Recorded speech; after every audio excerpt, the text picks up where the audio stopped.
Hello guys, നമ്മളിപ്പോൾ ഇന്ന് ഹോസ്പിറ്റലിലാണുള്ളത്. മിക്കപ്പോഴും നമ്മൾ ഹോസ്പിറ്റലിൽ പോകാറുണ്ട്. അപ്പോൾ ഇന്ന് നമ്മൾ ഹോസ്പിറ്റലിൽ വന്നിരിക്കുകയാണ്. ഹോസ്പിറ്റൽ വീഡിയോസ് മിക്കവാറും നമ്മുടെ ചാനലിൽ ഉണ്ടാകാറുള്ളതാണ്. അപ്പോൾ ഇന്ന് ഹോസ്പിറ്റലിൽ വന്നിട്ടുള്ള വിശേഷങ്ങളും കാര്യങ്ങളൊക്കെയാണ് ഇന്ന് പറയാൻ പോകുന്നത്.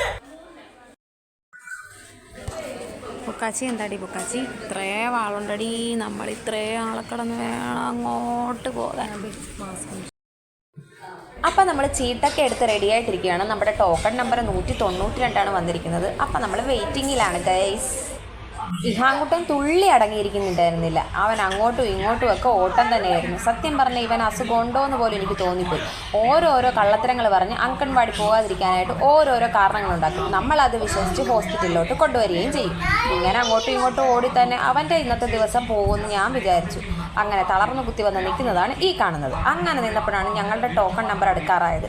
അങ്ങനെ അകത്തോട്ട് ഡോക്ടറിനെ കാണാൻ കൊണ്ടുപോകാൻ പോയപ്പോൾ ആൾ തുള്ളി സമ്മതിക്കുന്നുണ്ടായിരുന്നില്ല. സത്യം പറഞ്ഞാൽ അവൻ അസുഖമൊന്നും ഇല്ലായിരിക്കും, അതുകൊണ്ടായിരിക്കും.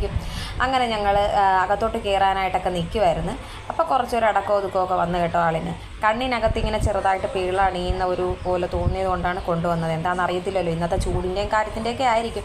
എങ്കിലും പേടിച്ച് ഹോസ്പിറ്റലിലോട്ട് കൊണ്ടുവന്നു. ഇനി കണ്ണിക്ഷീണോ വല്ലതൊക്കെ ആണോ എന്ന് ഓർത്ത്. പക്ഷേ അതൊന്നും അല്ലായിരുന്നു.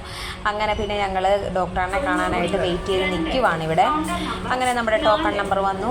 നമ്മളിത് അകത്തോട്ട് കയറുവാണ്. അങ്ങനെ അകത്തോട്ട് കയറി ഡോക്ടറിനെ കാണുന്ന സമയത്താണ് ആൾ കുറച്ചെങ്കിലും ഒന്ന് അടങ്ങിയിരുന്നത്. അങ്ങനെ പിന്നെ ഡോക്ടറിനെ കാണിച്ച് നമ്മുടെ പ്രിസ്ക്രിപ്ഷനൊക്കെ മേടിച്ച് അങ്ങനെ നമ്മൾ വെയിറ്റ് ചെയ്യുവാണ്. എക്സ്പ്രഷൻ കാണിച്ചേക്കാവേ, കഴിച്ചിട്ട് എക്സ്പ്രഷൻ കാണിക്കും. എന്തോ കഴിക്കുന്ന, എന്തോ അടിയത്, എന്തുവാന്നറിയാവോ? പുളി. അറിയാതെയാണോ കഴിക്കുന്ന എന്താന്ന് പോലും. വാ ഊഞ്ഞാലാടാ, എൻ്റെ അടുത്ത് വന്നിരിക്കുവാ, ഊഞ്ഞാലാടിയാലോ.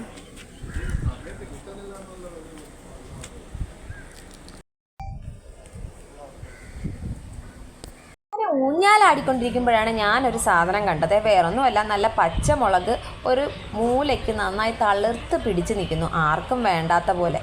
അതും കണ്ടുകൊണ്ട് നിൽക്കുമ്പോഴാണ് ഒരാൾക്ക് നന്നായിട്ട് വിശപ്പ് വന്നത്. കട്ട്ലറ്റ് കഴിക്കണമെന്ന് പറഞ്ഞ് വാശി പിടിച്ച് എന്നെയും കൊണ്ട് ഒരു കടയിലോട്ട് ചെന്നു. അവിടുന്ന് വാങ്ങിയതാണ് ഈ കട്ട്ലറ്റും ഇരിക്കുന്ന കോലുമിഠായി. രണ്ടും വാങ്ങിച്ച് കൈ പിടിച്ചു. ആളിന് കടയൊന്നും കാണാൻ പറ്റത്തില്ല. എങ്ങനെ കണ്ടുപിടിച്ചെന്ന് എനിക്ക് അറിയത്തില്ല, ഞാൻ പോലും കണ്ടില്ല ആ കട. അങ്ങനെ ദൂരത്ത് നിന്നൊരു കടയും ആളെ എവിടെ നിന്നോ കണ്ടുപിടിച്ച് അവിടെ നിന്ന് എന്നെ കൊണ്ട് സാധനവും വാങ്ങിപ്പിച്ച് ഞങ്ങൾ ഒരുവിധം വീട്ടിലേക്ക് പോവുകയാണ്. അപ്പോൾ പോകുന്ന വഴിക്കാണ് ഞാൻ ഓർത്ത് എൻ്റെ കണ്ണൊന്ന് ടെസ്റ്റ് ചെയ്തേക്കാവുന്നത്. കാരണം ഞാൻ മുമ്പ് കണ്ണട വെക്കുന്നുണ്ടായിരുന്നു, എനിക്ക് തലവേദനയും കാര്യങ്ങളൊക്കെ വന്നതുകൊണ്ട്. അപ്പം ഞാൻ ഓർത്ത് ഒന്ന് കണ്ണ് ചുമ്മാതൊന്ന് ടെസ്റ്റ് ചെയ്തേക്കാമെന്ന് പറഞ്ഞ് കയറിയപ്പോൾ ഗൈസ് വീണ്ടും പണി കിട്ടി. കാരണം കണ്ണിനൊരു ചെറിയ കാഴ്ചക്കുറവുണ്ടെന്നാണ് പറയുന്നത്. എനിക്കറിയില്ല ഗൈസ് എന്താണ് അങ്ങനെ വന്നതെന്ന്. കുഞ്ഞക്ഷരങ്ങളൊക്കെ കാണാൻ പറ്റാത്തൊരവസ്ഥയാണ്. വലിയ കുഴപ്പമൊന്നും കാര്യങ്ങളൊന്നുമില്ല. എങ്കിലും കണ്ണട വെക്കുന്നതായിരിക്കും കുറച്ചും കൂടെ ബെറ്റർ എന്നാണ് പറഞ്ഞത്. എങ്കിലും ഒന്ന് കണ്ണ് ഹോസ്പിറ്റലിൽ കൊണ്ട് കാണിച്ചേക്കാമെന്നൊക്കെ വിചാരിച്ചു ഞാൻ. കാരണം കണ്ണാടി വെക്കണമെന്ന് പറയുന്നത് തന്നെ ഒരു സീനാണല്ലോ. അങ്ങനെ കണ്ണാടി വെക്കണമെന്നൊക്കെ കേട്ട് ഞാൻ ആകപ്പാടെ ഡെസ്പടിച്ച് ഞാനും എൻ്റെ മകനും കൂടെ വീട്ടിലേക്ക് പോകുന്ന പോക്കാണിത്. ഒരു ദിവസം അങ്ങനെ പോയി കിട്ടി ഗൈസ്. എൻ്റെ തൊണ്ട മൊത്തവും പാറിപ്പോയി. കാരണം അവനെയും കൊണ്ട് ഒരു ദിവസം നടക്കുക എന്ന് പറയുന്നത് വളരെ വലിയൊരു ടാസ്ക്കാണ്. അങ്ങനെ തൊണ്ടയൊക്കെ പാറി ഞാൻ വീട്ടിലെത്തി ഗൈസ്.